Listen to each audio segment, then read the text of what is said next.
In this overview, I want to take you through the workflows of using Revit, 3ds Max, and 3ds Max Interactive for VR inside of the AEC collections. So on the screen here is my Revit application, and I've just got a camera view here, and I want to get this into 3ds Max Interactive. What we have in the file menu drop down is these suite workflows that allow us to connect automatically the file to 3ds Max directly and into 3ds Max Interactive. So I can use the interior rendering or the exterior rendering. I'll just choose the interior one, and we can run it with the defaults. And I want to use a scene that I've already got set up. You can do one directly as a new 3ds Max scene or an existing one, or in this instance, an active one. And what I'm going to do is just go continue, and it's going to load the latest data into this scene I have here. So if you want to see the link information, we have the reference file, manage links, and by default here we have a live link between the two applications.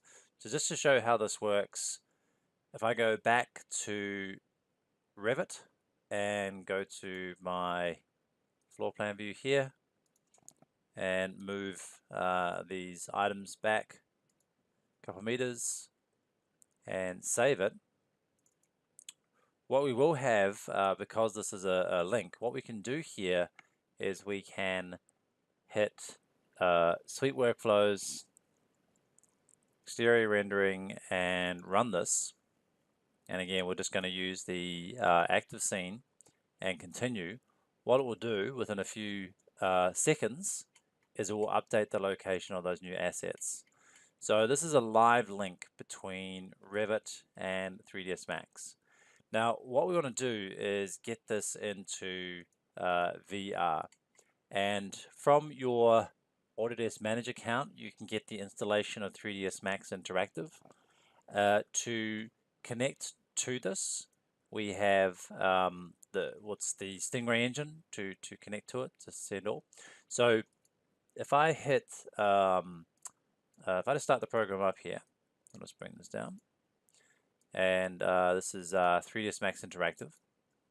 And what I want to do is create a new folder using one of the default templates so I can get this running into VR.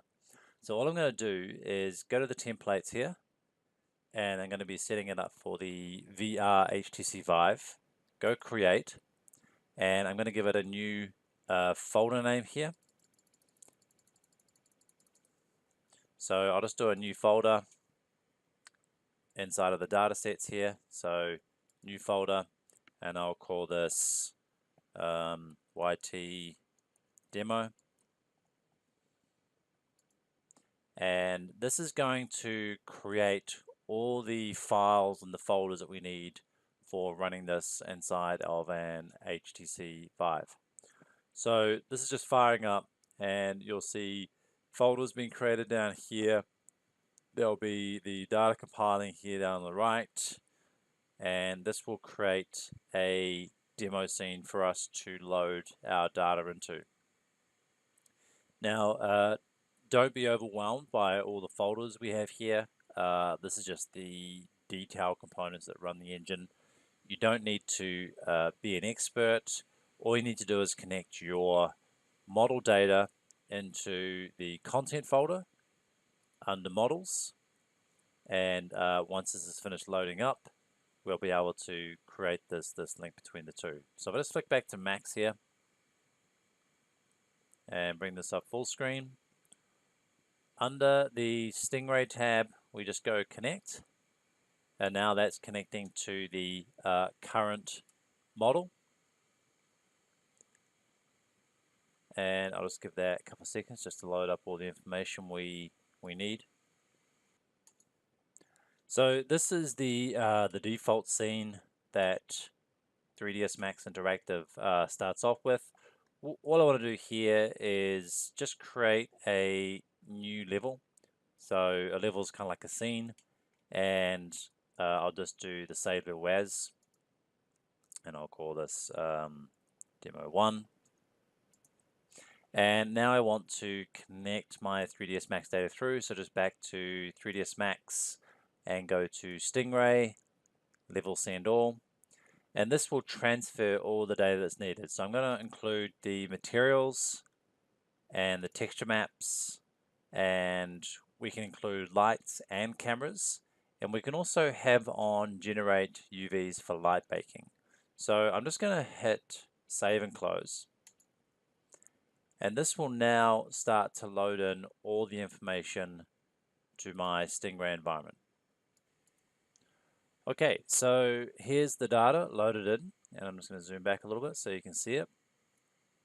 So it's created a Max folder, and inside of that Max folder are all the assets that have come across from Revit via Max into Stingray here. So we can very quickly see our design. I can hit any object here and hit F to focus on it, and we can see the quality is not looking too bad. If we move inside of the design here as well, we've got the lighting information. Just move aside this. If you ever get lost, inside of the Explorer are all the items available. So in this case, I can just go and select the lights in the Explorer tree and hit F to check that information. And we have tools here to review the intensity of lighting, whether it's omnidirectional or spotlight, direct and indirect. So this is just the basic workflow on how to get the data across, and because I've used the HTC Vive template, all I need to do now is just hit play, and that will fire up the level. So that's just launching a test level here, and you'll see it's all ready to go inside of an HTC Vive headset. So it's just firing it up. I'm not plugged into a headset at the moment, but this is ready to navigate around the model. So that's the workflow. It's pretty quick and simple. And again, if you change something in the Revit model, you can link it back into Max, into 3ds Max Interactive, and you have a live link of your design data here. So that's it.